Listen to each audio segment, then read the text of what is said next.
Roll up when I roll up. Light it, then I go up. I come with the odor. You smell me. Special episode of Legit Flavor. We got a special guest who, of course, needs no introduction, as you guys can see. The one, the only Joe Torry. Hey, what's happening? Uncle Joey's in the house. Uncle Joe. Uncle Joe. That it is. The original.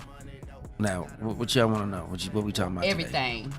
Everything. First thing I want to know is when you do a little bit of research, like go online and type your name in, one of the first things that pops up is that you were at the Bill Cosby trial, right? That's the first thing that popped up? That, yeah, I swear. Those are like one of the first things that pop up that Joe Torry was What you Googling? I don't get that just when I your pop name, up. I swear. I get a lot of stuff pop up in that. If you put it in YouTube and Google, that's like the top three. I put top YouTube and Google. Yes, all you gotta do is type in your name, YouTube or Google, So and it says Joe Torry talks about being at the Bill Cosby trial. Yeah, okay. I swear. That wasn't what came up when I searched. Exactly. Christo never got my back either. He just ready to throw me under the see bus. that don't pop up. Look right there. Did you see 4 pictures of me? You don't say nothing about me. Okay, so maybe if we scroll. Yeah, scroll. Keep scrolling. See all that work, Wikipedia. You don't even go down there. Okay, go to YouTube then. Go to you. I gotta go to YouTube. You said Google. That pops up. No, you see you hunting. No, I'm not hunting. I swear. You see all of that stuff. All of that stuff. Swear. And you never see that on my search Okay, engine. maybe not on Google, but if you go to YouTube for sure, go to YouTube. I don't want to go to YouTube. Dang, that's messed up. I ain't got to mess up to prove your point anyway. Y'all go YouTube. What you want to know? Okay, so I do got a question. all right, go ahead. All right. So what was it like working with Tupac yourself? It was great, man. I mean, Tupac was a young genius, man, way before his time, and developing to be a great actor. He wanted to be acting, direct, and do all that stuff, produce, which he was cutting his teeth to do. But I mean, he to me he was way before his time, and people didn't know how to handle him. They didn't understand him. But I treasure every moment I had with him. Just watch him grow as an actor and as a rapper and as a activist. Now, I do know that I've heard that he was a very serious actor. So like a lot of some of the movies and the fight scenes that he had was like straight up raw. Like you thought you was really in the fight. Like they had a snap to get him I out mean, of it. no, I mean, well, I a couple times, I kind of hurt him. I hurt his shoulder and his knee, because he didn't want to put on when we were wrestling and doing our little fight scene. They wanted to be long, and I played college football, semi-pro. I came out to play for the Raiders. I'm a state champ wrestler. I know all that MMA stuff. So it's like basically, I know how to fight and know how to land and throw punches and stuff. And he was wild, and he was hitting me for real and punched me in the mouth a couple times. I was like, dude, that ain't nothing. Wow. So I threw his ass one time. I flipped him, and his shoulder was messed up for a minute. But I was like, dude, you tripping, man? That ain't the stunt we rehearsed. But he would go in on some of it. But when you're out of the camera angle range and out of the intent of the fight, you know what I'm saying? Because that scene we kind of did ourselves, because they had us fighting for a while. And I was like, we're friends. We wouldn't be fighting that long. And two people that know nobody else could break it up. You know what I'm saying? They ain't gonna be fighting out there on the street. Yeah. That's why I just, he hit me, I hit him. He threw my brush. That was it. You know what I'm saying? We weren't trying to kill each other. And that's what, kind of we wanted to show in that scene, which is we just had a disagreement, but we squashed it real quick because I was, evidently wrong, put my hands on a woman. Right. So I want to ask just what got you into doing comedy? You like you said, you played sports, you've done all these, you have all these other talents, done acting. Like, why did you stick with comedy? I started with comedy. I was, should I say, I'm born in the 60s. So, black people you had to be a triple threat. Sing, dance, act, you know what I'm saying? Or be athletic or be something. You had to come to the table with all your talent. And that's kind of the mentality you had. You had to be able to speak well, talk, you know what I'm saying? You had to be able, to me, you had to be able to, it's almost like, if you would see like being the king of your tribe, you're going to represent your family, you be the best, the smartest, the biggest, bravest, and the baddest. And, that's how I always wanted to be. So watching that on television, I saw Sammy Davis Jr., his first black man I saw, doing like in everything. He was laugh, and he was doing tricks. He was on every white station, and I was like, wow. Yeah. I gotta crack that. But when I grew older, I knew I couldn't sing and dance like Tammy. Like Sammy. But my jokes was always, I could always make people laugh, being a military brat and going to different places. So I just stuck with the comedy thing, and I kind of used it when we had show and tell. I would get up there and I would bring different things and make jokes out of them. Like, this is the belt we got whooped with last night, and these are the marks. You know what I'm saying? Or my mother would have these African artifact heads, and with the lips and the earrings hanging out. And I was like, this is a picture we molded of my sister last night. I'm dead. Because I remember those little. My grandma used to have. Yeah, some of those. for bookends and stuff like that. Yeah, Yes. So that's why I kind of knew that then. It was like everybody would wait for me to go, what Joe show and tell? What do you got today? Yeah. So when I couldn't sneak stuff out of the house no more, so I started using stuff like, this is the belt I got whooped with for sneaking my mother's stuff and breaking it, and these the marks, these the whelps right here on my ass. So, show and tell. But doing that, knowing that you can make people laugh and not having a fear of getting in front of people. And and getting that energy. I mean, that's always something I always wanted to do. Follow comedians, follow a lot of entertainers that were comedic entertainers, and something I always wanted to do. So I just stuck to it. That's it. Yeah. So, how did you get your break with Def Jam? How did that opportunity come about? Robin Harris was supposed to. The late great Robin Harris, he was supposed to host Def Jam. They were trying to merge the Uptown Comedy Club in Harlem and the Comedy Act Theater, the two biggest black comedy clubs that were on either coast. So Russell Simmons and Stan Lathan wanted to kind of merge that and bring it to TV, get these young black voices out, because we weren't getting a chance to really be heard and seen. Yeah. And when Robin died, that kind of left the door open for them scrambling, looking for somebody else who was the next black comedian that can hold that audience and who was ready. And Tommy Davidson had a deal with Eddie Murphy. I think he was doing in covered. He was doing Coming to America. Jamie Foxx wasn't Jamie yet. Yeah. I had a little name, but Martin had the biggest kind of name at the time with. Some of the things he had, so it went there. But I was very, should I say, a piece of the puzzle of putting the whole Def Jam and comedians and stuff, because I was always on the road. Yeah. And then, and I did the warm-ups, I did the tour. So when it came, next for somebody to do the hosting job, I thought he was going to ask me anyway, because I took over for Robin Harris when he died, and I rebuilt the Comedy Act Theater. So, so I had the chops to do it, I just didn't have the name. Yeah. And so when Martin, got too busy, the next one up had to be me. So your brother, Torry. Right. Do you guys ever go into competition with each other sometimes? Nah, man.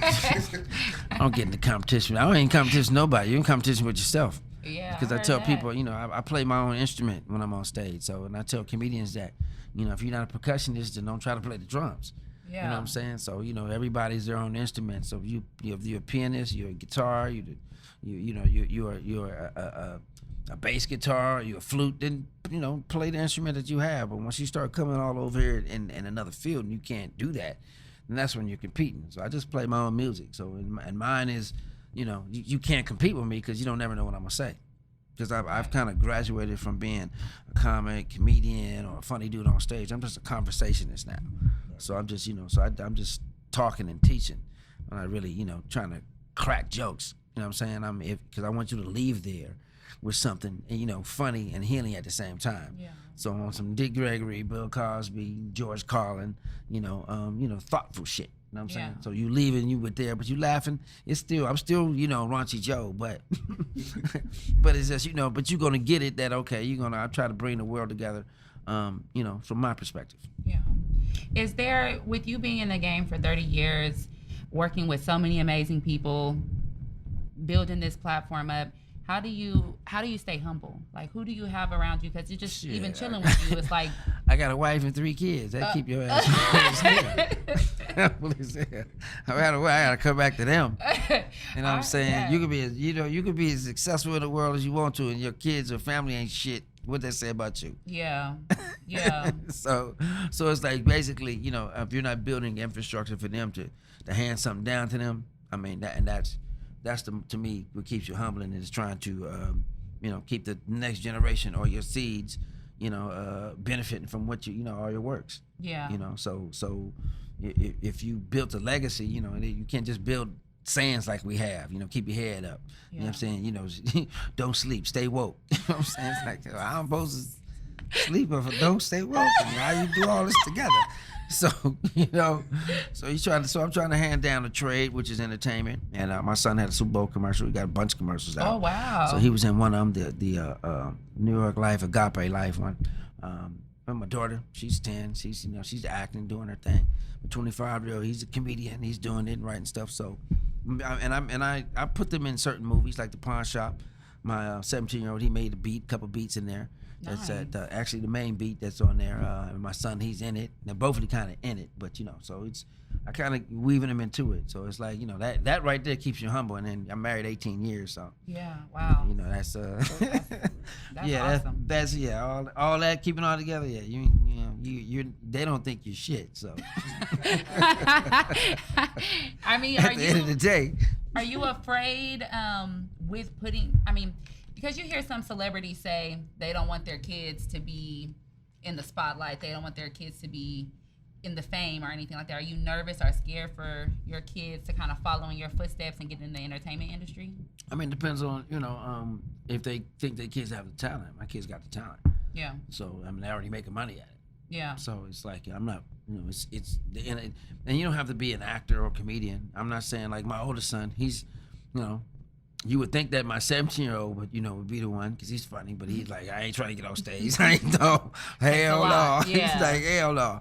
But my daughter, I can see her doing it. She's hilarious. But my 25-year-old, I never, you know, he's been doing it and he's working hard at it. So it's like, and he's funny. So it's like, you know, so it's there. You know what I mean? Because I've seen people, you know, that weren't comedians or that are comedians now, actors and singers. You know, Tank doing comedy. Yeah. You know what I'm saying? I didn't know Tank was doing comedy. Tank was doing comedy? Yeah, take me to Tank. I didn't know. I heard that. Kid from Kid and Play. You know what I'm saying? And I gave them all some notes and stuff like that. But, you know, so if anybody got to be somebody in my blood, you know what I'm saying, that came from me, so I know they can do it. But I'm just handing down even producing stuff as well. Like Regina King, her sister was an actress, but now she's a producer. She produces and runs her company. So, you know what I'm saying? So there's different things in the business that you can hand and you can exploit them to, you know, that you've been blessed with. Yeah. I need the funniest, like, fan story you have. Like, anyone ever came up to you and just done some craziness or said something off the wall or? You know, it's.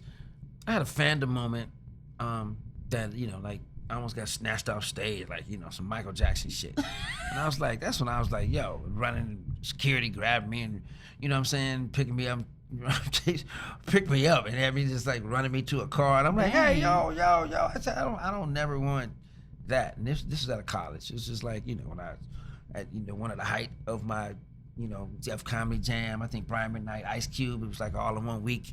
And, you know, and I was like, I don't never want to be running away from like that or having that type of effect on people. Yeah. Not that effect. I don't mind it, you know, you being, but afterwards it's over, motherfucker. I'm going to take shit, piss, sleep, just like you. You saying?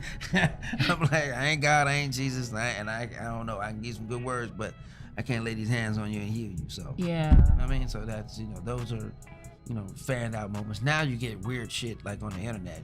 Like, you know, big chicks with dicks coming in your DM. You know what I'm saying? You know what I'm saying? Or you get weird shit like that. You like, dude, what's up with that? You know what I'm saying?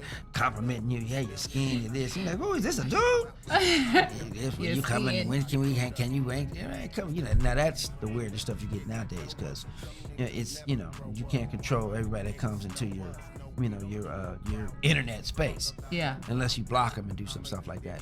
And that's what I will do. If you get negative and you get too out the pocket, you know what I'm saying? I'm like, hey, you know, take that shit to another page. Yeah. You know what I mean? But, you know, respectfully, you know, I'm just here for promotions and uplift. That's it. Yeah, definitely. So can you give a quick shout out to where people, I know you on the live, you told us you got movies. Yeah. Yeah. I got movies. I got my YouTube channel, Joe Torry. You can right now. You can check out on MREC. MREC is on YouTube. So like millions of followers of MREC, just like it sounds. ECK. You can check out the Pawn Shop. You can go to my channel, Joe Torry TV, or you can catch me on IG, Joe Torry, Twitter, Joe Torry 1, Facebook, and I'm about to get my LinkedIn back up. I gotta get LinkedIn back up. LinkedIn. Yeah, I've been ignoring that. I gotta get that. That's where the money. That's where the business people are. Yeah, that is where I was gonna say I have a LinkedIn, but I'm never on there. But I need to be on there. Yeah. So that's it. And another one, and my website, joetorry.com. Nice. All right, well, you guys know what it is. It's your girl, J.NICHELLE. And it's your boy Chris Ski. And as always, you know it's legit. Bam. Shout out to Lincoln University. What's up, y'all? It's your boy, Joe Torry, a.k.a. Uncle Joey. And you rocking with what? Legit flavor. That's right. Legendary 834, that's my slug.